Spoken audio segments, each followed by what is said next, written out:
At 3:17 a.m., somewhere deep underground, a red light turns on. No explosion, no sirens, no warning. Just a single word appearing on a military screen. Launch detected. Within seconds, phones begin ringing in command centers across the world. Generals wake up presidents. Submarines receive encrypted pings. Radars turn toward the sky. But here's the terrifying truth. No one has launched a nuclear weapon. Not yet. What the world is reacting to is a mistake. And for the next 60 minutes, humanity will come closer to extinction than at any point in history. This is the story of the nuclear launch that was never meant to happen. The modern world likes to believe nuclear war would be loud, obvious, unmistakable, a clear attack, a clear enemy, a clear decision. But that belief is dangerously wrong. Nuclear war is far more likely to begin quietly, with a glitch, a misread signal, or a human mistake made under crushing pressure. Because today, the systems that guard the world's nuclear weapons don't wait for certainty.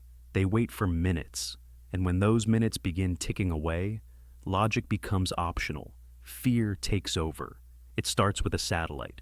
High above the Earth, early warning systems constantly scan the planet for one thing: the heat signature of a missile launch.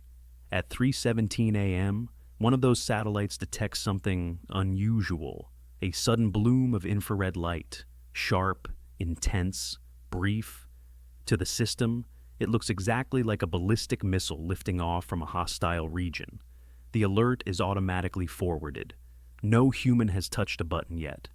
Within seconds, computers cross-check the data. Another sensor confirms it. A third doesn't. But the system is designed to prioritize speed over certainty.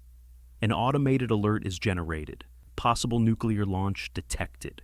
In less than 30 seconds, the message reaches a national command center. Officers stare at the screen. They know the drill. They've trained for this moment their entire careers.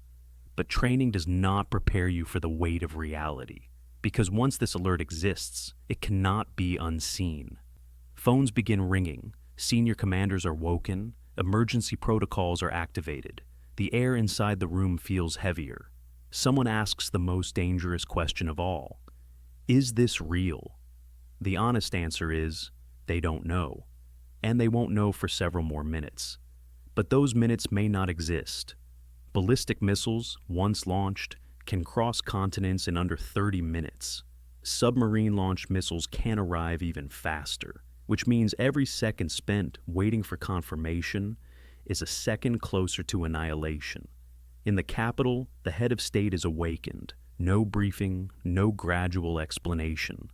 Just a sentence delivered in a flat, controlled voice. We may be under nuclear attack. The phrase "maybe" barely registers. Because what matters now isn't certainty. It's response time. Screens are activated, maps light up. Projected trajectories appear on the wall. One line arcs across the globe. If the missile is real, it will impact in less than 22 minutes. Another question is asked, do we retaliate? This is the moment humanity has feared for decades. The launch on warning dilemma. If you wait and the attack is real, you lose everything. If you strike first and the attack is false, you end the world by mistake. Meanwhile, the alert spreads. Allied nations are notified. Radar stations worldwide are ordered to maximum sensitivity. Submarines receive encrypted readiness signals. Deep underwater, crews aboard ballistic missile submarines feel the shift immediately. Lights change, voices lower, procedures begin. These crews do not know whether war has started. They are not told why they are preparing. They are only told how quickly. Above ground, radar operators search the sky. Some systems detect nothing.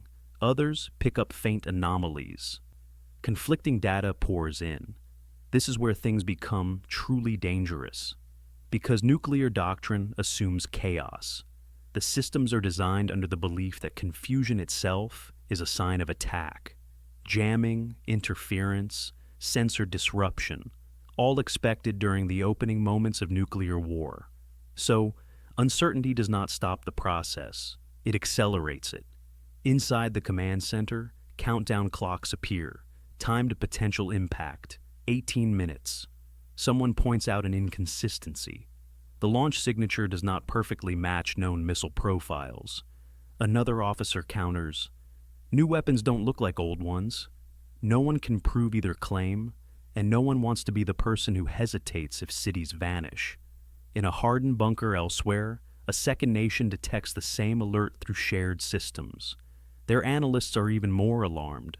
They see the warning and assume the worst.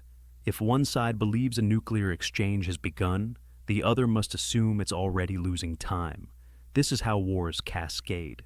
Not because leaders want them, but because they are afraid to wait.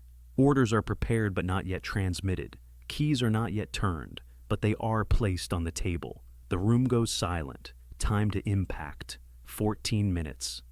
Then something changes.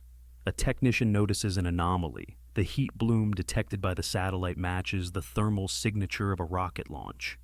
But also something else. A space launch. A civilian rocket, launched at the wrong place, at the wrong time, under the wrong conditions. But certainty is still impossible. The rocket has already burned out. The satellite only saw the initial flash. The trajectory data is incomplete. Someone suggests waiting for ground radar confirmation. But ground radar coverage in that region is limited. The countdown continues. 12 minutes. In another country, leadership debates pre-delegated launch authority. Some nuclear forces are designed to respond automatically if command structures are destroyed. If this alert is real, waiting too long could trigger uncontrollable retaliation systems. The logic becomes circular. You must launch before you lose the ability to launch. But launching may be the mistake itself. The world holds its breath. At 9 minutes, a second alert arrives. Another heat bloom, smaller, shorter. Panic spreads instantly. 2 launches now, or sensor noise? This is the moment where history often breaks. Because multiple false positives compound fear. They validate each other emotionally, even if not technically. The decision window narrows. In a quiet room, a leader asks a question that will never be recorded. What happens if we do nothing? No one answers immediately, because the honest answer is, no one knows. Time to impact, 7 minutes. Then, a breakthrough. A radar station reports no inbound objects. Another confirms. Still, skeptics argue the missiles could be using depressed trajectories, low altitude, hard to detect. But the confidence in the original alert begins to crack.